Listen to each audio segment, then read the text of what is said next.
How's it going, everybody? The temporal dimension has come to the game, and it came with a big controversy. There is a big bug on node 7. The other nodes are incredibly difficult. They come with these crazy modifiers that drop off when you do a bonus attack on the nodes. And there's a lot of concern that, hey, this mode is overtuned. It can't be done. This is stupid.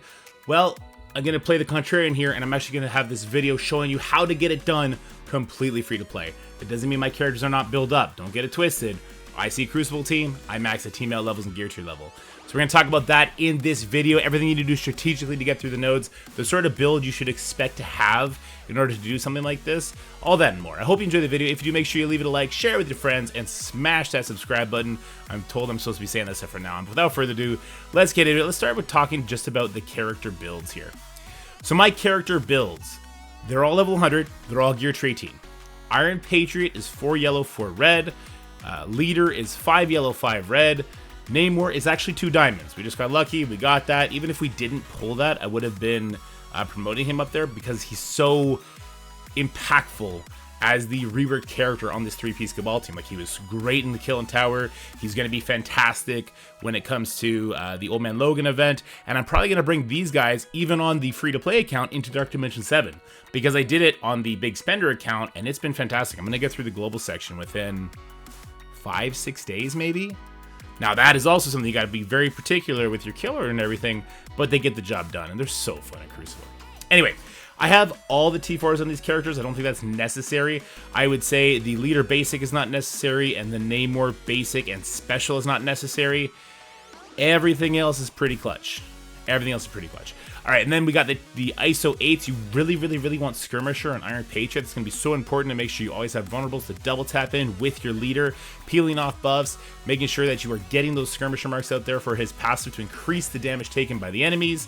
Yeah, it's just really important because the characters they give us along the way are pretty doo-doo. So here are some key points to remember. I'm going to hide so we can read these out together. Key points to remember for this event. You must clear it 2 times in 7 days to collect all the rewards.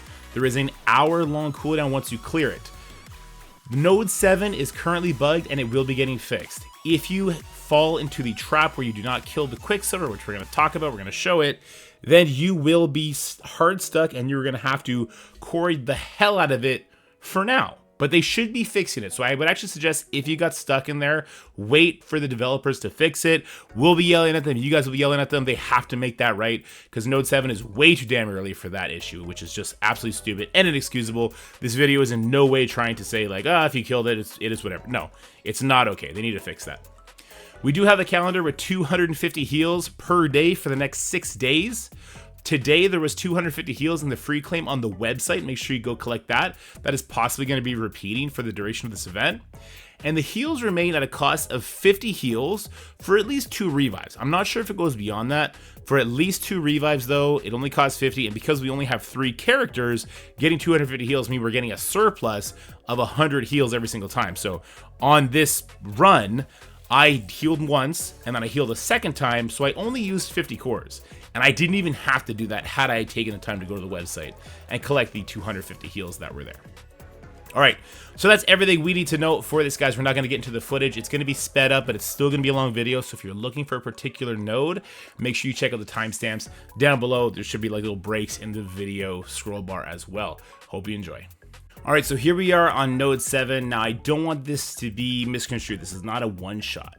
This, I believe, is my 3rd attack doing this with the build that we talked about with the absolutely useless Morgan Le Fay, who has green Raider ISO, and the Striker Archangel. These characters actively work against you on this node. I hate, that's the one thing I didn't talk about in the key points. The characters they gave us, for the most part, work against you in all these nodes, which is really stupid, and I'd actually prefer to only have the 3 characters in some instances. Not in the Asgard node, I guess. But the whole thing we're trying to do here, let's get to the strategy. What you need to do to not fall in the trap on this node. If you do fall into the trap, you're going to be in big trouble. You need to kill this Infinity Watch node in such a manner that when the last Infinity Watch member dies, it is your Iron Patriot's turn, and he has his ultimate available. So this means you either need to stall out your killing, or you need to speed up your killing, whatever the case may be, so that your Iron Patriot is taking the first turn when the next wave drops in. We're then going to stun the Quicksilver, and he has to die. If the Quicksilver doesn't die, you will not be able to clear the rest of the node. It's an absolute nightmare, okay? to help with that, Morgan Le Fay, you don't want to use any of her abilities, and we want to hold on to the leader special. The rest of the Infinity Watch members, they don't really pose a threat to you. You just can kind of kill them at your leisure. Make sure you don't have any slows on you when you get through it. If you do end up getting slows for whatever reason, just reset until you don't. And as you'll see here, I believe I'm going to show a couple attempts here. I believe this one is a fail and the next one is a success, because I want to show some failures and some success. So here we're going to get through it. It's Iron Patriot's turn. We get the ultimate onto Quicksilver here. Archangel's taking a turn. This is bad. This is why Archangel actively works against you, because Archangel just gave Morgan Le Fay speed bar. So what I need to do with my Morgan Le Fay is I do a rewind. I do have speed up on my Cabal members, so they're going to go first. I use the Morgan Le Fay ultimate, and you might notice the Morgan Le Fay on the left, she actually didn't get the ability block from my Morgan Le Fay. Again, Morgan Le Fay's, the resistance, everything is so stupid. The characters on their side are way overpowered. I'm not trying to give them cover for how awful this is designed. I'm just trying to help you guys walk through it. So we get resisted. That's going to cause us some problems here. But as you can see, we do have a defense down on that Quicksilver. We're getting some damage in here. And the whole thing, all we need to do here is we need to kill the Quicksilver. Whatever cooldowns we get pulled at that point, it's going to have to be good enough. Maybe we'll have to do a second hit. Maybe we'll have to do a third hit, whatever the case may be. But as you see here, the Quicksilver just got too many dodges from his team, and he's going to kind of just bounce back. And again, my Morgan working against me, giving them speed bar. Absolute gong show. I hate this node. I think if this node didn't exist, the mode would be a little bit more well received. I also don't think the messaging was quite right. So they did say that this is not like your everyday Pocket Dimension. Pocket Dimension used to be, hey, you're like tier 14, just go and auto it, collect your rewards, and be done with it. I hate that, because I do think that like some endgame players, they need some sort of substance to sink their teeth into as far as PvE goes. Otherwise, they're just always faced up against like whales and krakens in PvP, and then that kind of sucks, right? Like, I think we want everybody, even those very like 1%, maybe 1 or 2% of players that are in that position where raids are boring, PvP they just get their ass kicked. We want them to have something, and this is non-leaderboard. It's kind of like Killing Tower, but instead of it being made that for you have to one-shot the nodes, I think a lot of these nodes are actually made to two-shot it, which is evident when we look at the next node.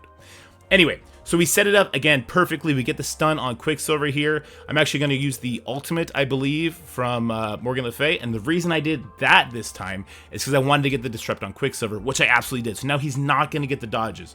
So instead of using that Morgan Le Fay special, use the ultimate, and that's why you need to hold on to that ultimate.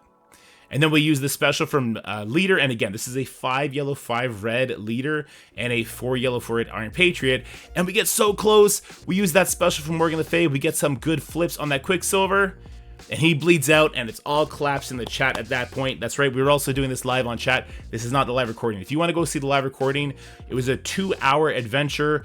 We talked a lot of shit. There was some drama that happened. It was a good old time, like it always is on Twitch and YouTube. A link to that VOD will be in the description below, or you can see that the thumbnail is titled, "This is too easy, buff it." That was supposed to be tongue-in-cheek. It's supposed to be cheeky. Some people thought I was being serious. No, guys, this node is stupid. The rest of it's possible, but it is very frustrating. But I don't think it's meant to be one-shot. That's the whole thing about this mode. I actually don't hate it because of that fact. I don't think it was meant to be one-shot, which is fine when you consider we're getting 250 healing every single day, maybe 500 healing every single day if that web store thing happens every single one. We need to clear it twice, but it runs for 7 days. So it's not going to be the kind of flash event where you do it once and you're done. You're going to do it every single day for the next 7 days, but in such a manner that you're going to finish it 2 times. And if that is possible, not at my build, because my build is possible to do it in 1 day. If it's possible to do it at, say, level 95 gear tier 17, I think the event's pretty damn good then, because it's Crimson gear, right? It's a diamond. The rewards would kind of match the resource input at that point. I'd be interested to know what you guys think would be a fair analysis. Now that I'm going to help you guys kind of get through it, if you're at least like 95 gear to 17, I think you're going to be perfectly fine to whittle your way through this during the 7 days. I digress. This is going to be the second hit now. So Quicksilver is dead. We come back in. A Doctor Strange died as well, which is certainly helpful. What I'm doing here is I'm actually going for the Agatha at first. I found this to be a mistake. So we get the Agatha super close, but once again, Archangel and Morgan Le Fay work against us. Every turn they take is just 10% turn bar for our enemies, which works against us much more than what their abilities do. Especially because we keep getting resisted on our Morgan Le Fay, right? So what we're going to do after this hit is we're actually just going to go for the Morgan Le Fay, and we're just going to try and Zerg her. Now this worked a lot better. I'm not sure if she's squishy, I'm not sure how the health works, My understanding was the Agathas were squishier, but it just didn't play out that way. At least I think that's what ends up happening here. Oh, I reset because I wanted to go for the Morgan Le Fay, I believe. Also, I don't know why. The Morgan Le Fay that we got, I swear to God, she doesn't have the passive T-Ford, so she doesn't automatically go before the other Morgan Le Fays, which isn't necessarily a bad thing. So what I did there is I reset. The enemy Morgan Le Fay went first. Then I tried to ability block her, I believe is what happened there. It didn't work out, but then this happens where I'm able to get ahead of that Morgan Le Fay. We kill her, so that's one down, and then I go for the other one, and we're going to whittle it down. And from there, we're going to be able to finish this node. Once again, though, guys, if you've already done this node and you're now trapped with that Quicksilver who's spawning with speed up, which is absolutely inexcusable stupidity, you're probably going to need to wait until the developers fix it. But I have heard one person in particular, instead of going for Quicksilver in that situation, he went for the Agatha in the top left. She's apparently a little bit squishier. It took him like 6 hits to do it, though. I think the developers are going to have this fixed today because it is so monumentally broken. At least I hope that's to be the case. But I would sit pretty, wait, hang on the Discord to see what they're going to do, bother them on Reddit, all that kind of stuff. But yeah, this node is possible at my levels. And once again, I think it's possible if you were like level 75, gear tier 17. Killing that Quicksilver, that's going to be the check of this run. If you can get that done, then in multiple hits, you can get every other node done. That's going to be the question. But they got to fix this node. If you can't kill that Quicksilver, then you can't move on. And you can't leave him up. That is a death sentence. If you kill the Infinity Watch, can't kill the Quicksilver, and then you go back in afterwards, it's a death sentence because they just did not do a good job programming this one. Anyway, let's move on to node 8 now. All right, so here we are at node 8, and I also want to have a little temper tantrum when I look at the characters we were given. How dare you give us the old Ultimate Green Goblin instead of giving us Lizard? Okay, so I do have some qualms with this mode, even though it is completable, even though I think that the puzzle to solve here can be fun if you look at it like that. If you don't look at it like Killing Tower, which I hated Killing Tower, if you don't look at it like that, you look at it, hey, I'm supposed to do this over a couple of days, I think it's going to be more fun for you. But I hate that they gave us a character like Ultimate Green Goblin here. Why wouldn't you give us Lizard? So Lizard would go first, steal those death proofs from the Black Cat, and then we would rewind. It's still going to take us forever to kill them. It just is. But that would then give people more inspiration of how to use Cabal and Crucible. It would at least be something, right? Like, this is just a really poorly designed team to give us. Anyway, what I found was a good thing to do here was to use the Green Goblin special on the Hulk instead of the Ultimate. The Ultimate just doesn't really do anything. He's still going to die before he gets to use the Ultimate in a meaningful way anyway. But if you are able to start with the special, use the Ultimate after Black Cat has lost those death roofs, that's going to help you a lot. And now this is just garbage, okay? Lots of the characters that are spawning in this mode, that are getting that 5 stack of Taunt, 5 stack of Safeguard, 5 stack of whatever the case may be, the Spider Society that you're going to see on this node, it's stupid, it's meaningless, and it shows like, hey, we designed this for Cabal, but you really designed it for Cabal to have to reset, because that's what we're going to see when we do the reset here. But with Leader as a striker and Iron Patriot as a skirmisher, you can just sustain your way through this as long as Leader doesn't get stunned. One thing that we missed here that was pretty helpful is I was resetting until Leader was targeted by the Black Cat special, and so he dodged her stun. So nobody was stunned. I got to get a lot of work in. Even if you kill this Hulk, it doesn't matter because then Strange brings him right back. At least he doesn't come back with the taunts. But it's not like use abilities to kill Hulk faster. It's not really going to do anything for you. So you're just kind of waiting out the Hulk. You're waiting for him to drop his taunts. Then you're going to go over to the Strange. Then you're going to start killing the, every member that you can possibly get your hands on at that point. So notice that she no longer has death proofs. So we're then able to rewind there and do a bunch of flips on those buffs. We stun the Black Cat and we take out the Strange. That's very important. So we waited out the Hulk. He ended up dying, which is fine. And then we stun the Black Cat, take out the Strange so he can't revive, and then I go straight after this Robbie Reyes because he's kind of the biggest damage dealer. He's flipping all your buffs. It's really, really annoying. Photon and Hard Light, they suck. It sucks to go past them, but it's just something we have to do. Same with Black Cat when she's doing her Striker Assist to rewind you, put slow on you. It's very, very annoying, but it's ignorable. And so this begins just a very long slog of fighting this Robbie Reyes, who's getting so much healing, so much barrier, but he is just kind of the kill target that makes sense. You might notice there, I had the ability to leader's special or ultimate, but I didn't. Instead, I used the basic. This is going to be something you're going to want to lean into for your adventures here. I'm going to do it again because both basic and the ISO attack from Striker are going to do a cleanse. I'm able to cleanse these bleeds from Robbie Reyes and make sure that my free-to-play Iron Patriot, who's only 4 yellow, 4 red, he's not going to take too much damage from those bleeds. It's not going to put him in a bad situation.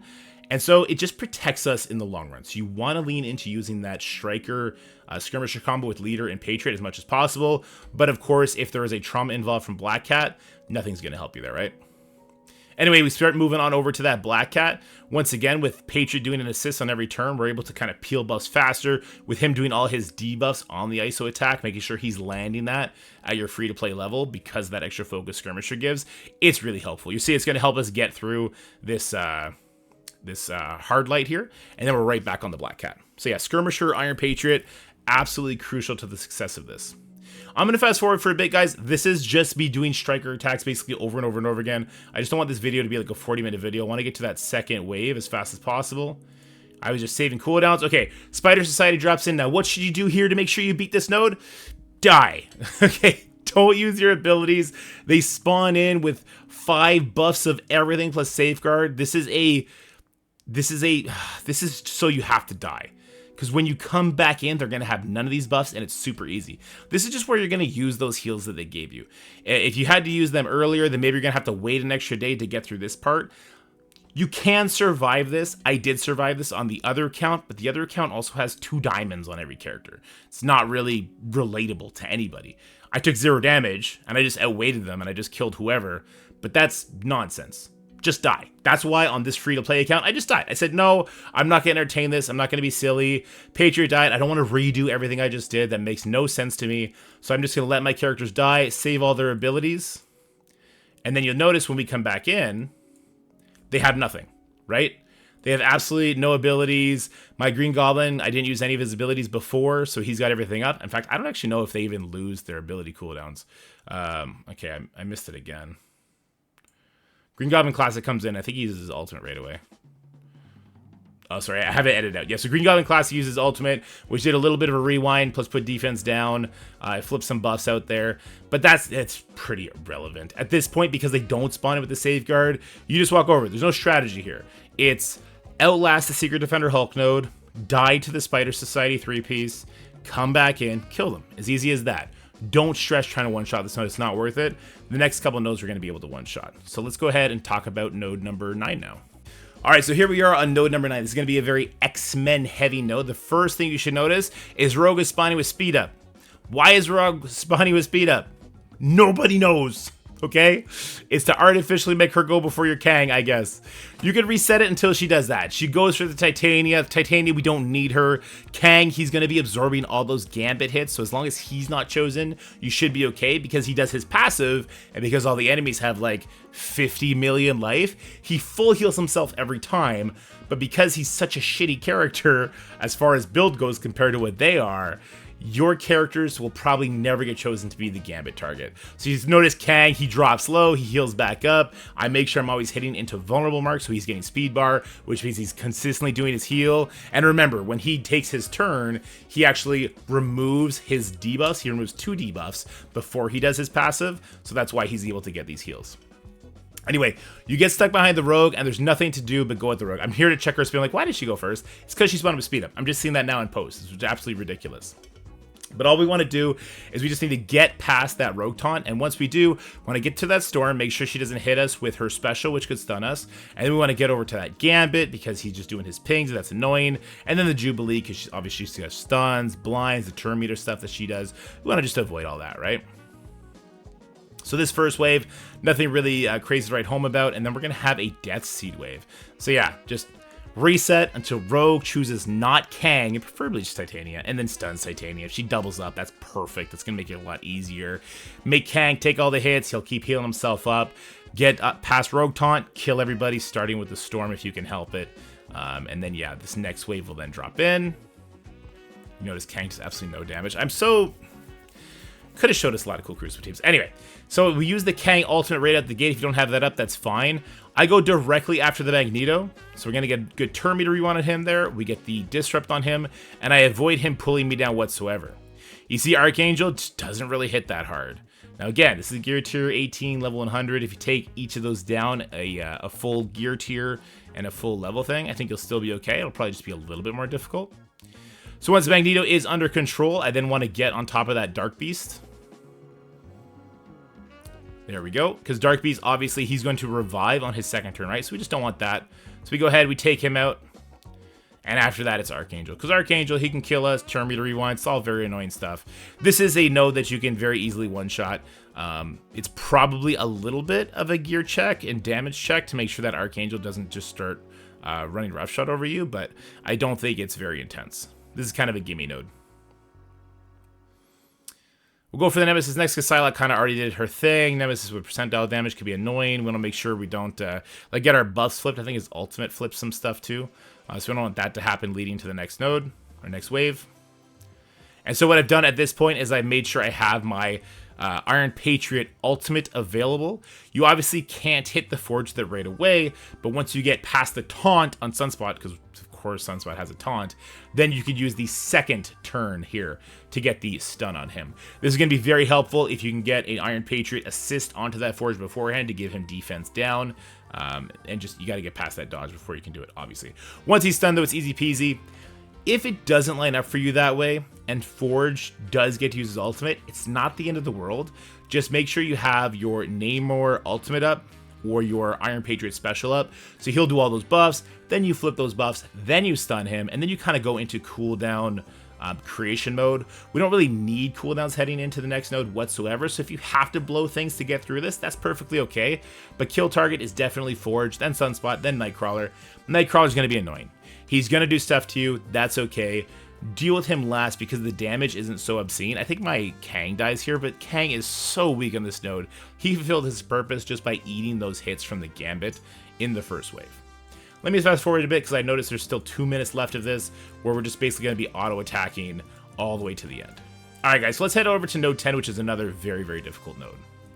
Alright guys, so here we are in node 10. This is going to be an Asgardian theme node. So we have the old school Hero Asgardian team where we got Valkyrie, Jane, Sif, Heimdall, and Thor, and it leads into a Vol node, Vol wave. The reason I bring that up now is because it's important to know that Vol can only fill the 10 spots up on the field. So I did this one way, but I heard somebody in my Discord talking about it. I believe it was Sexy Jex, a very good strategist in the Discord and in the scene. I believe he has a YouTube channel as well. And he was thinking like, hey, kill Valkyrie last, stun her with Iron Patriot, kill her last, because if she's killed last, she won't be included when Vol from the second wave does her ultimate. That's a very smart strategy. I went a different route, a bonehead route, and that's what I'm going to show you because that's what I know. But if you want to kill Valkyrie last, hit her with a stun so her passive doesn't proc, kill everybody else around her, kill her last, because you do need to wipe out the entire wave before the next one drops in. So that's definitely a viable strategy. So what I'm going to do is I'm going to go ahead and put slow on everybody. This is going to be key to this node, is getting slow on all the enemies as quickly as possible. If we can double up with ability block, that's great. One thing you're going to notice is in this first wave, I will not, I repeat, I will not use that Hela ultimate. We absolutely needed to have that Hela ultimate available at the perfect time. I do think I use the Neighbor ultimate here. I don't mind rewinding them. And I go directly after the Valkyrie here. It's a 50% chance she does her ultimate. She's not always going to do it. You could get good RNG. You could get bad RNG. In this example, I'm going to get bad RNG the first time I kill her. And I'll get good RNG. No, sorry. I'll get bad RNG the first time I kill her. See, they all have their buffs. And I'll get good RNG the second time I kill her. Had I done what Sexy Jex suggested, stun her and killed everybody else, then I don't have to worry about that second hit of RNG, which is probably a really good thing to do because this was like a 15-minute fight. I'm on 3 times speed, but the footage is also sped up by 200%. So I kill Valkyrie, and then I kill everybody else. We're going to fast forward through this because, once again, they're just not really doing any damage. The Undying characters take the hits really, really well, and with all the rewinds, it kind of just goes my way. So we slowly whittle these guys down, and then when that next wave drops in, that's when the interesting stuff happens. So the wave drops in. Hela's got her turn. Don't use that ultimate yet. We're going to cover this enemy team with debuffs. We start with the slows from the Juggernaut. Then I'm going to start getting some disrupts, defense down out there from the Iron Patriot assist. I do put the zombie Iron Man ability block. I should have said that earlier. Sorry. Do not use your your zombie Iron Man ability block on the first wave. Save it for here. Save it for that beta rebuild because I need to spread that ability block, the defense down, the slow, the disrupt. I'm spreading all of that from beta rebuild to his allies. And then I start targeting the Vol. So what I did in the first account that I was trying to emulate here is I covered the enemy team in ability blocks, in slows, and then I just completely ignored them. And I was able to kill Vol before she got her ultimate. Unfortunately for me here, in this attempt, she ends up putting a disrupt on Namor, who's right in the middle, and then she keeps hitting him. In the first time I did this, she put the ability block on Iron Patriot on the end, and then nobody was hitting him. It just made it very, very easy for me. So unfortunately here I got a little bit of bad RNG, but then I got good RNG when I killed Valkyrie for the second time. So it was, you know, we'll call it even, Vol. So this is going to be a very, very long time of just me hitting into an invincible Vol. We'll notice the moment. There's the moment right there. This is considered a dark dimension. Jutsi brought this up to me because I was like, why is she doing that on her basic? No, it's considered a dark dimension. So when she did her basic right there, it puts a expose up of my Namor. And then every time he gets hit, she gets energy, she gets speed bar. And that's why she's able... It's going to come up any moment now. It's coming up soon. There you go. She's able to land the ultimate here, which revives everybody, and Valkyrie is going to spawn to Val's back left. So you're then stuck with two situations. So Val did lose her safeguard and immunity. So I could go directly for her. In my head, though, I see Beta Ray Bill. I know he's going to bleed out, so there's no point in trying to sugarcoat it. I'm going to kill the Valkyrie first. Don't kill anybody but Valkyrie if you get into this position, because you want to only do 150-50. That's why I get her killed first. It's a 50% chance for passive procs. You notice here, it didn't proc, so I got lucky here. If I had done Sexy Jex's thing in conjunction with my cover Beta Ray Bill and then spread all that, I'd be in a much, much better situation where I don't have to rely on that RNG. But my characters here, once again, 4 yellow, 4 red Patriot, 5 yellow, 5 red leader. Completely fine, never in any danger, and those Gregs do an amazing job just rewinding the enemy team like crazy. This node was not nearly as bad. Compared to node 7 and node 8, this is actually quite easy, and I just eventually get through it. Which will lead us to the very last node. Alright, node 11, the final node with the 2 million Kestrel everyone's freaking out about. This node's a meme. This node is a meme. This node is not nearly as difficult as the Asgardian node. Definitely not as difficult as the Darkhold Quicksilver node. And the Spider Society node, which is really only difficult because of the artificial buffs that I put on them. It's not nearly as difficult. It's just not. First thing we want to do is we want to kill that rescue. We need to get around the Hulkbuster's taunt. This is very easy to do because on the previous node we could easily just basic our way back to cooldowns as soon as Val's dead. So we're going to have the Iron Patriot special, the Namor ultimate. We get by that taunt, we go for the rescue. I'm then going to go for the Iron Man Infinity War. I could have killed that War Machine to make sure he's dead. I can then go for the Kestrel. Don't worry about Doom ulting here. Doom ult, really, you're going to get it back up, but also it just doesn't matter on this node. He's a great character that, yeah, we want to have him with our guys, but because our characters are so weak compared to theirs, it doesn't really matter. You notice I ignored the Kestrel here. Probably a mistake. Once you get the Iron Man Infinity War in a place where he's going to get bled out, and the War Machine in a place where he's going to get bled out, you probably want to go for the Kestrel. This is a weaker Kestrel, though. This is not the hard-hitting one on the final node to worry about. So what I would suggest kill order, I go Rescue. The person in front of Rescue just kind of dies, and then which is OG Iron Man, I believe. And then I go Iron Man Infinity War, and then I would go Kestrel. And after that, you're going to end up on this Hulkbuster who's got like 40 million life, something stupid like that. And you're going to be basicking him forever, which is going to give you lots of cooldowns, which is great because on the next wave, and yeah, we're going to fast forward because I literally was on auto basic for this guy for like 5 minutes just talking to chat.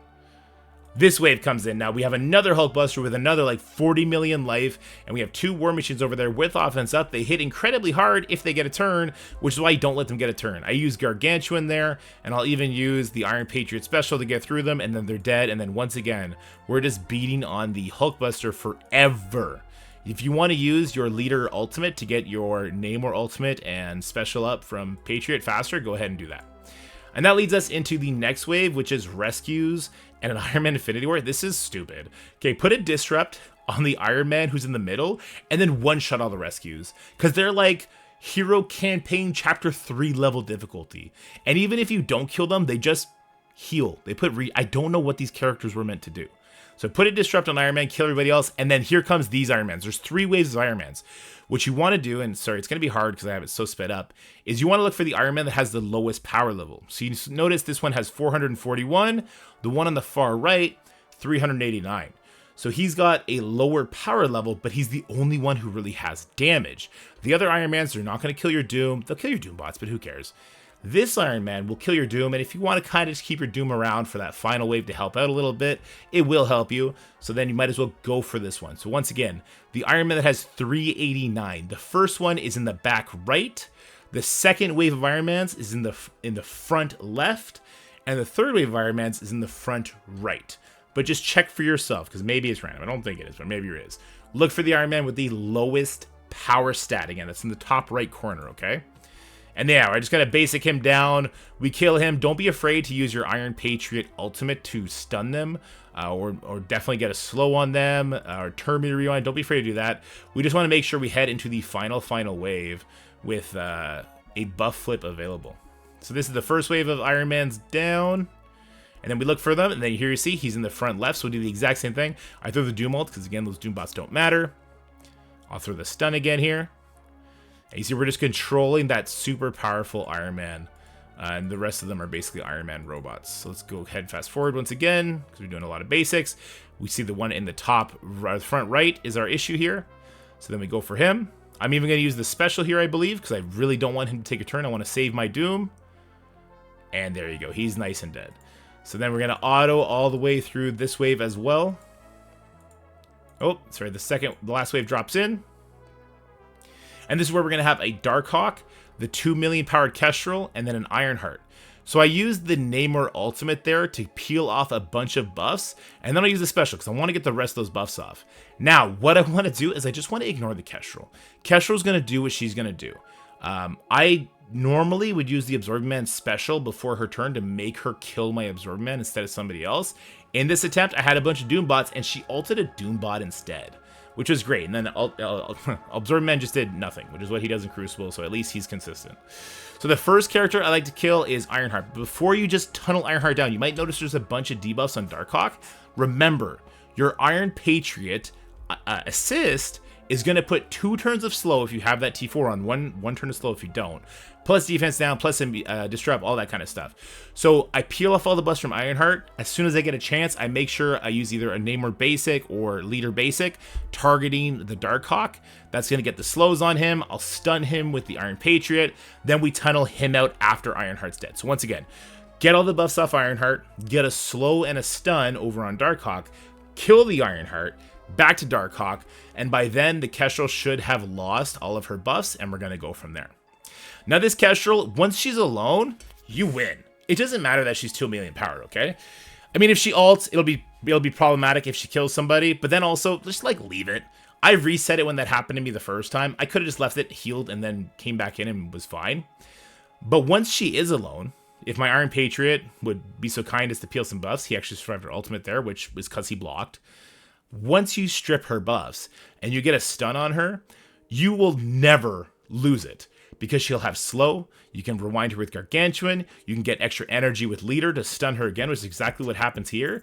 And this free-to-play Cabal team, the 3-piece, didn't even have the Doom ult available. Crushes this. All right, and that's going to be it for this mode. My final thoughts on this mode, and a lot of people are going to disagree with this. Some people might outright hate me for this take. I greatly prefer this mode, even with Node 7 the way it is, to Kill and Tower. Because if I wanted to take a laid-back approach to this, I don't have to get sweaty. I don't have to do a billion resets. I just need to make sure that I beat each run within 3 days of healing. And because we're getting... here, let me go back to the final thing just so we see the rewards. Pause. Oh, pause. Okay, here we go. And because we're getting 250 heals and we only need 150 per heal refresh, maybe 500 a day if they repeat the web milestone, I know that I can do at least 2 attacks every single day for these 7 days. That means I have 14 revives to work with within those 7 days, which is a crazy amount of revives for what I see as I'm gonna let myself die on node 8. On node 9 with the Vol, sorry, that's node 10. On node 10 with the Vol, if I wanted to let myself die, come back in, she also will no longer have the safeguard and the immunity, and then I can just control her there. So they've kind of built this mode for you to lose to make the wave that you're fighting easier, which feels weird. It's not something we're used to. It's definitely not what we imagine when we think Pocket Dimension, but they also said this is not going to be like Pocket Dimension. Once again, I would ask people to be understanding of the segmented play, because I asked these players to be understanding of the new player play, right? This is Crimson Gear. This is for Dark Dimension 7. These are diamond orbs. This is diamonds on Ghost Spider. There is gold, training modules, all that stuff as well, right? And as well as really terrible character charts for endgame players. All players of different playing levels need to have content. They need to have resources to do things that is appropriate for what they're doing to have fun. And the game needs to cater to everybody as evenly as possible. So they've done so much stuff for the new players. So on my new player account, I got up to node 5 right away. I'm not even going to try node 7 until they fix it. My guys are now level 80, gear tier 15, and it felt okay. I know I heal my way through it. Will I beat this mode 2 times? Probably not. Am I bummed I'm going to miss these resources? I'm bummed I'm going to miss the gold, the trading materials. That's fine. The Krakens, they're going to beat it even despite the issues with node 7. And then there's going to be a segment of players who they don't build teams to the max level, max gear tier. And they hate this. They just vitriol hate for this. Because it's not like Kiln Tower, where if they build to like this minimum level, the mode is designed for them to one-shot it. Instead, if you build higher, you can one-shot it, but if you build lower, you're going to have to finesse it with heals, it just makes it a different game mode, which I think is healthy. And it caters to that segment of players who do level it higher. They get the extra benefit there. But everyone who is an endgame player and has the ability to level people up to like 95 or 100, gear tier 17 or 18, I do think you can get through this mode. And for that reason, because the rewards are pretty nice, when there's some gear tier 19 pieces, some diamonds and stuff like that, I actually kind of celebrate this mode. Except node 7. Fuck that node 7. Fix that shit, Scopely. Alright, I'll accept your hate in the comments and we can talk about it down below. Bye guys, hope you had a wonderful night and hope you all get through this temporal dimension without too much headache. And god damn it, Scopely, fix that node 7. Get people out of that hell loop. That's it for the video, guys. I hope you enjoyed it. If you did, make sure you like, share, and subscribe. Stay happy, healthy, have fun, and I'll see you in the next one.